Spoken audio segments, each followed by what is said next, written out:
belt. How do you feel right now? I don't think anybody on the team was satisfied after that win. I guess it's a little bit different, when you beat a team by 25 and, there's not a lot of people are talking in the locker room afterwards. And, I think, speaking on behalf of the offensive line, we don't feel that we played as physical as we could have and executed the way we should have. It was our first game together as a new offensive line, 3 new starters.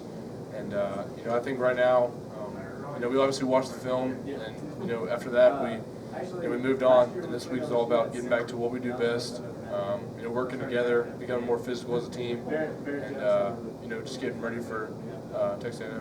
On the flip side of that, you think that was probably one of the better defenses, really good defense? Yeah, I think as a defensive whole, obviously Bud Foster, he's been there for, I think almost 10 years now. They were really sound on defense. Nothing that we, haven't seen before in our scout team.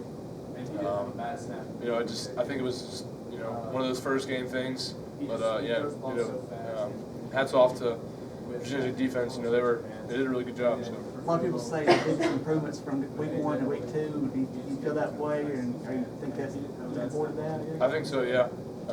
The first game is always a little bit hard, just because you're nervous for the first game, obviously. But this week's really important right now, just to get back to what we do best. Our fundamentals and our just being more of a physical offensive line. We think that we have the ability to be really good, and I don't think we played last Saturday the way we should have.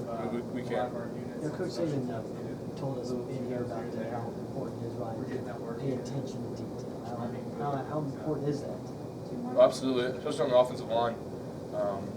Every step, every hand placement, it can determine, if we're gonna get a sack or if we're gonna make a 30-yard catch or whatnot. But I think as an offensive line as a whole, I think we kind of got away from the details of the game and what we do best on Saturday. So this week, right now, we're getting back to Coach Cristobal and just going back to our basics. What we do best, everything that we learned in camp, and that's kind of what we're really trying to gain on this week.